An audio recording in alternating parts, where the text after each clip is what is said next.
Indonesia terhadap kolonialisme. Tahun dianggap sebagai masa kejayaan Mataram Islam.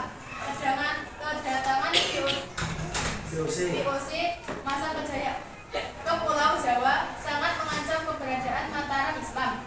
Alasan penyerangan Mataram ke Batavia yaitu tindakan monopoli perdagangan. VOC sering menghalangi kapal-kapal Mataram Islam yang berdagang ke Malaka. VOC menolak mengakui kedaulatan kerajaan Mataram Islam. Dengan keberadaan VOC dianggap mengancam masa depan Pulau Jawa. Sultan Agung membuat siasat dengan membuat lumbung-lumbung beras untuk persediaan makanan di Tegal dan di Cirebon. Informasi mengenai persiapan penyerangan Mataram Islam ternyata diketahui oleh VOC. VOC mengirim kapal-kapal perang untuk menghancurkan lumbung-lumbung beras milik Mataram Islam. Pasukan Mataram Islam berusaha mengepung Batavia dan menghancurkan benteng Bomel dengan mengandalkan persenjataan yang lebih lengkap. VOC mampu membalikkan keadaan. Oleh karena itu, serangan kedua Sultan Agung mengalami kegagalan.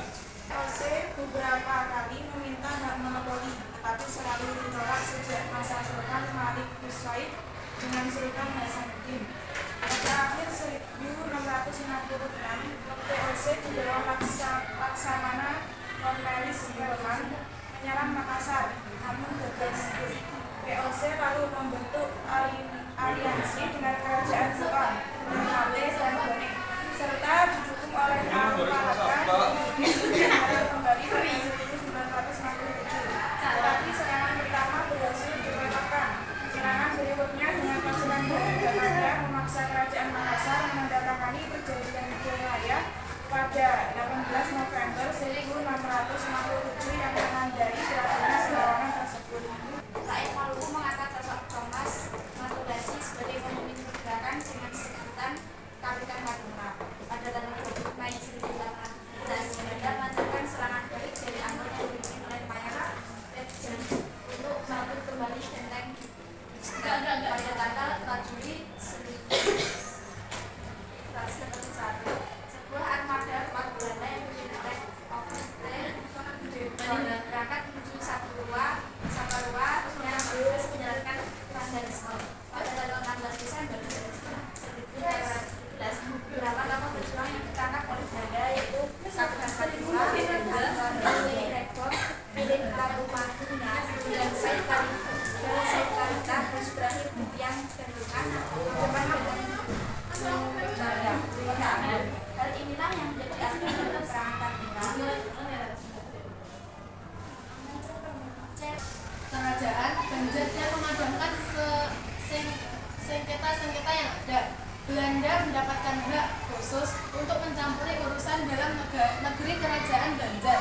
Perlawanan rakyat Banjar dimulai saat Belanda mengangkat Pangeran Tamjidillah II sebagai Sultan Banjar pada tahun 1859.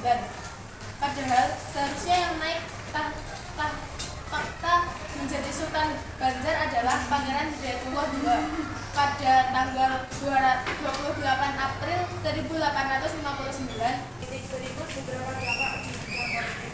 A. Penjajahan mengambil alih kekuasaan politik dan membentuk pemerintahan kolonial yang dipimpin oleh gubernur jenderal dan dijalankan oleh para pejabat Belanda.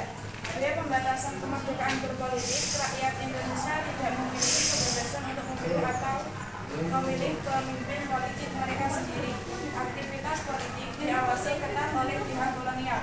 C. Pembagian daerah administratif. Pihak kolonial Belanda membagi wilayah Indonesia menjadi beberapa daerah administratif seperti Jawa, Sumatera, Kalimantan, Sulawesi, dan sebagainya. D. Pendidikan politik yang terbatas. Pendidikan politik di Indonesia selama masa kolonial terbatas Berkaitan erat dengan kebijakan politik etis. Program politik etis meliputi edukasi atau pendidikan, irigasi atau pengairan, dan migrasi atau perpindahan penduduk. Dari ketiga program tersebut, dampak paling signifikan dirasakan dari bidang pendidikan. Dalam bidang pendidikan, pemerintah kolonial Belanda mendirikan berbagai sekolah untuk memberi pendidikan modern bagi rakyat